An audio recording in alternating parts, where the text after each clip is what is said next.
Est-ce que vous avez prévu le droit à la portabilité? Alors c'est un point qui est très important lorsque on collecte des données à caractère personnel, puisque en fait dans un certain nombre de cas, en particulier lorsque le traitement repose sur le consentement ou lorsque le traitement s'inscrit dans le cadre d'un contrat, eh bien toutes les données que les personnes concernées vous auront fournies, eh bien vous devez leur permettre d'exercer ce qu'on appelle un droit à la portabilité, qui est que chaque personne doit pouvoir récupérer ces données dans un format structuré, de sorte que eh bien, elle puisse récupérer ces données puis les réexploiter ensuite.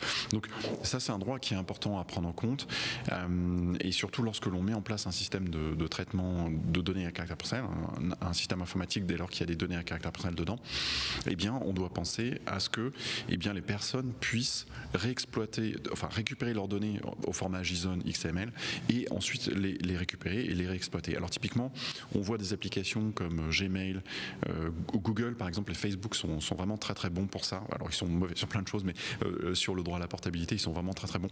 En fait on peut récupérer l'intégralité de ces données, que ce soit ces emails ou sur YouTube par exemple toutes les vidéos, de manière assez simple. Donc souvent c'est des gros paquets à télécharger, mais c'est tout à fait possible, et même chose pour Facebook. Mais par contre il y a un certain nombre de cas dans lesquels voilà, on ne pense pas forcément au droit à la portabilité. Par exemple en matière RH, eh bien il faut savoir que les personnes ont le droit d'avoir accès à toutes les données qu'elles ont fournies, et ça va s'appliquer quel que soit le type de traitement, par exemple en matière RH, par exemple en matière de données de patients, par exemple en matière de données e-commerce, etc.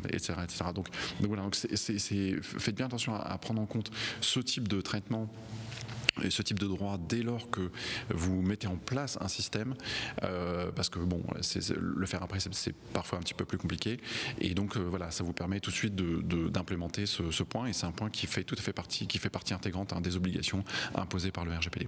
Donc voilà, si c'est pas très clair pour vous, jetez un œil sur Legiscope. On en fait une solution, une plateforme qui vous permet d'automatiser une grande partie des obligations liées au RGPD, y compris toute la partie formation. Donc jetez un petit œil, je vous mets le lien ci-dessous, jetez un petit œil si c'est un sujet pour vous. Et puis sinon, pensez à vous abonner à la chaîne, et j'espère vous retrouver à bientôt. Ciao, ciao.